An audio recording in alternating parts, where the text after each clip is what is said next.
जादुई ब्रश। नैना को बचपन से ही तरह तरह के चित्र बनाना बहुत पसंद था। उसकी माँ चंदा कपड़े प्रेस करने का काम करती थी। माँ, मुझे चित्र बनाने के लिए कुछ सामान चाहिए था।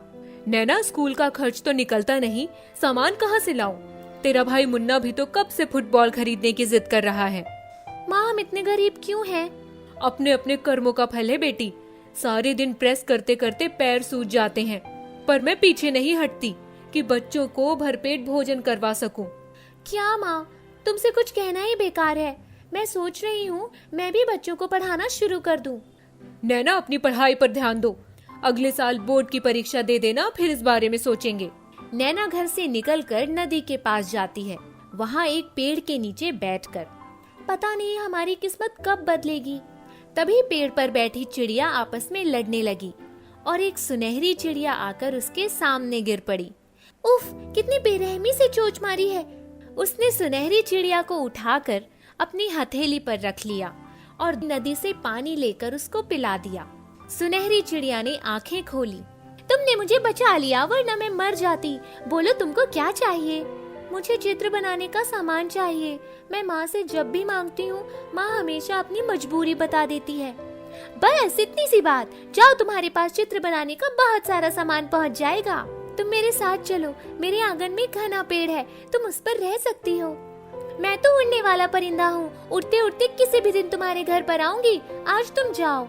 नैना खुशी खुशी घर आई तो देखा उसके पढ़ने वाले टेबल पर सचमुच पेंट का डिब्बा और ब्रश रखा हुआ था। आज उसे सुनहरी चिड़िया का चित्र बनाती हूँ। कितनी प्यारी थी वो सुनहरी चिड़िया, उसके पंख भी कितने सुनहरे थे। उसने जैसे ही हाथ में ब्रश उठाया, उसकी ड्राइंग कॉपी के पन्ने फड़फड़ाने लगे और सुनहरी चिड़िया बनकर तैयार हो गई। अरे, मेरे सोचते ही ये चित्र बन गया, महान आश्चर्य। तभी उसने देखा कि रोशनदान में बिल्कुल वैसी ही सुनहरी चिड़िया आकर बैठ गई। अरे, ऐसा लग रहा है कि मैंने जिस चिड़िया को पानी पिलाया था वही सुनहरी चिड़िया है। उसने 2 बार अपनी पलकें झपकाई, पर कुछ समझ नहीं आया। फिर कुछ सोचकर, सुनहरी चिड़िया आओ, तुम्हें दाना खिलाती हूँ। सुनहरी चिड़िया आकर उसके पास बैठ गई। नैना उसके लिए ऊक कटोरी में पानी और दाना लेकर आई और उसके सामने रख दिया। सुनहरी चिड़िया ने दाने खाए और फुर्र से उड़ गई। चलो, कुछ खाने की चीजें बनाती हूँ। यही सोचकर उसने सोचा, चलो जलेबियाँ बनाती हूँ। उसकी आंखें हैरान और फटी रह गईं। अरे, ये क्या? ये तो जादुई ब्रश है। मैं जो कुछ भी सोच रही हूँ सब सच में बन जाता है। अच्छा, एक और चीज सोचती हूँ। नैना ने एक अपनी माँ का चित्र बनाने का सोचा और माँ का चेहरा उसकी ड्राइंग कॉपी पर उभर आया। हैं? जो कुछ बनाने के लिए सोच रही हूँ सब अपने आप ही बन जाता है। तभी चंदा उसके पास आती है। क्या बड़बड़ा रही है तू? तेरे दिमाग में हमेशा चित्र ही घूमते रहते हैं। नैना माँ का हाथ पकड़कर अपनी टेबल के पास लाती है। बोलो, तुम्हें क्या बनवाना है? वही सोचती हूँ, 5 मिनट बैठो। मुझे अभी सब्जी बनानी है। नैना ने जैसे ही सब्जियों के बारे में सोचा, लौकी, टमाटर, आलू और हरी मिर्च का चित्र बनकर हाजिर हो गया। ये कैसे हुआ? माँ, ये जादुई ब्रश है। इसको हाथ में लेते ही जो सोचो वही बनकर तैयार हो जाता है। अच्छा, ये ब्रश लेकर इधर आ और सोच के सारे कपड़े प्रेस हो गए हैं। नैना के ऐसा सोचते ही सारे कपड़े प्रेस हो गए। दिखा जरा, मेरे हाथ में तो दे, मैं भी कुछ सोचती हूँ। चंदा ने जैसे ही ब्रश हाथ में पकड़ा और सोचने लगी, हमारे पास एक बड़ा सा घर होता। और देखते ही देखते उनका घर एक बड़ी सी कोठी में बदल गया। घर के तीनों प्राणी खुशी से पागल हो गए। माँ, ला ब्रश उठाकर रख दूं, नहीं तो हमारी ख्वाहिशों की कमी ही नहीं है। उसने ब्रश माँ के हाथ से लेकर रख दिया और अपनी पढ़ाई करने बैठ गई। अब वो जो भी चाहती वह सोच लेती और वो चीज उसके पास आ जाती। उनका रहन सहन बदल गया। उसका भाई तरह तरह के फुटबॉल से खेलने लगा। माँ को प्रेस करने की जरूरत ही नहीं थी। पैसों के बारे में सोचती तो नोटों की गड्डियां आ जाती। 6 महीने बीत गए। एक दिन जब वह स्कूल जाने लगी तो उसने ब्रश अपने बैग में रख लिया। तीसरा पीरियड आर्ट का था। आर्ट क्लास में, बच्चों, आज सब बच्चे वृक्ष संरक्षण पर पोस्टर बनाएंगे। जिसका पोस्टर सबसे अच्छा होगा उसका चित्र आर्ट गैलरी में प्रदर्शन के लिए भेजा जाएगा।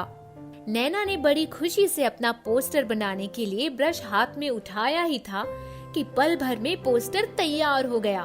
मैडम, मेरा पोस्टर बन गया। इतनी जल्दी? जी, आप देख लीजिए। अरे वाह, ये तो बहुत सुंदर है। दूसरे दिन जब वह स्कूल गई तो पता चला नैना का पोस्टर ही आर्ट गैलरी के लिए चुना गया है। वह बहुत खुश थी। उसकी क्लास में रिनी की आर्ट सबसे अच्छी थी, लेकिन नैना का पोस्टर चुन लिया तो रिनी को बहुत गुस्सा आया। नैना, तूने आर्ट की कभी कोई क्लास भी ज्वाइन की है क्या? नहीं तो, मुझे चित्र बनाने का शौक है, प्रैक्टिस करती हूँ। आज शाम को मैं तुझसे ड्राइंग सीखने तेरे घर आऊंगी। नहीं, आज तो मुझे माँ के साथ कहीं जाना है। वह समझ गई थी कि रिनी को कुछ शंका हो गई है। आर्ट गैलरी में भी नैना के पोस्टर को सबसे पहला स्थान प्राप्त हुआ। उसके लिए वहां आयोजित प्रोग्राम में उसे सम्मानित किया गया। नैना की आंखों से खुशी के आंसू बह गए। उस दिन वहां से वह सीधे नदी के किनारे उसी पेड़ के नीचे जाकर बैठ गई। रिनी भी उसके पीछे पीछे आकर थोड़ी दूर पर जाकर छुप गई। तभी वो सुनहरी चिड़िया फुदकती हुई उसके पास आई। क्या बात है नैना, आज यहाँ क्यों आई हो? आज मैं बहुत खुश हूँ। जो कुछ हुआ सब तुम्हारे दिए ब्रश की वजह से हुआ। मैं तुम्हारा शुक्रिया अदा करना चाहती हूँ। नैना, तुम बहुत अच्छी लड़की हो। जादुई ब्रश तुम्हारी हमेशा मदद करेगा, लेकिन इसका प्रयोग कभी किसी के नुकसान पहुँचाने के उद्देश्य से मत करना। ठीक है, तुम भी बहुत अच्छी हो सुनहरी चिड़िया। रिनी ने अपने आँखों से नैना को सुनहरी चिड़िया से बात करते हुए देख लिया। वह चुपचाप वहाँ से चली गई। दूसरे दिन जब नैना स्कूल पहुंची तो रिनी पूरे दिन उसके साथ ही रही। नैना एक बार किसी काम से क्लास के बाहर गई तो रिनी ने झट से उसका बैग खोला, ब्रश निकाल लिया और अपनी सीट पर आकर बैठ गई। नैना जब क्लास में आई तो उसने देखा रिनी अपनी सीट पर बैठी थी। क्या हुआ रिनी, उधर क्यों चली गई? मुझे अपनी सीट पर ही बैठना ठीक लगता है। छुट्टी के बाद नैना जब घर आई तो बैग में ब्रश नहीं था। नैना का रो रो कर बुरा हाल था। वो समझ गई थी कि ये काम रिनी का है, पर अब कर भी क्या सकती थी। रिनी जब घर पहुंची और उसने बैग से ब्रश निकाला तो ब्रश उसके हाथ में आते ही उसके पूरे कपड़ों पर कालिख लग गई। उसका मुंह और हाथ सब काला हो गया। ये क्या हुआ? मेरे कपड़ों में कालिख कैसे लग गई? रिनी, तू इतनी बड़ी हो गई है, पूरे कपड़ों पर कालिख कैसे लगा ली? कालिख मुंह पर लगी है। शीशे में जाकर अपना मुंह देखो। मेरे मुंह पर कालिख कैसे लग गई? वो अपने चेहरे पर साबुन लगाकर धोने लगी, लेकिन उसके चेहरे पर से कालिख साफ ही नहीं हो रही थी। माँ, अब मैं क्या करूँ? ये कालिख तो छूट ही नहीं रही है। देख, शायद उपटन से साफ हो जाए। पर चेहरे और हाथों पर लगी कालिख और गहरी होती चली गई। ये सब कैसे हुआ? माँ, वो नैना के बैग से ब्रश निकाला था, उसी को हाथ में पकड़ते ये सब हो गया। कैसा ब्रश है, दिखाओ। नहीं माँ, तुम्हारे चेहरे पर भी कालिख लग जाएगी। मैं ये ब्रश इसको वापस कर देना चाहती हूँ। रिनी ने अपनी माँ से पूरी बात बताई और नैना के घर चली गई। उसको देखते ही, रिनी, तेरे चेहरे और हाथों में कालिख कहाँ से लगी? नैना, ये ले अपना ब्रश। मेरे मन में तेरा जादुई ब्रश देखकर लालच आ गया था और जलन भी हो रही थी, क्योंकि मैंने तेरी और सुनहरी चिड़िया की बातें सुन ली थी। मुझे माफ कर दे, वरना वाकई में मैं किसी को मुंह दिखाने लायक नहीं रहूंगी। ओह, मेरा ब्रश मुझे मिल गया। मुझे और कुछ नहीं चाहिए। चल, मैंने तुझे माफ किया। आगे से कभी भी ऐसा काम मत करना। माना कि तू अच्छी ड्राइंग करती है, पर इसका मतलब ये नहीं है ना कि दूसरे तुझसे अच्छा नहीं कर सकते। नैना, मेरे हाथों की कालिख छूट गई। हाँ, और तेरा चेहरा भी पहले जैसा खूबसूरत हो गया। तूने मुझे माफ कर दिया ना, इसीलिए ये चमत्कार हुआ है। थैंक यू नैना। रिनी को सबक मिल गया था और नैना अपने जादुई ब्रश को पाकर खुश हो गई।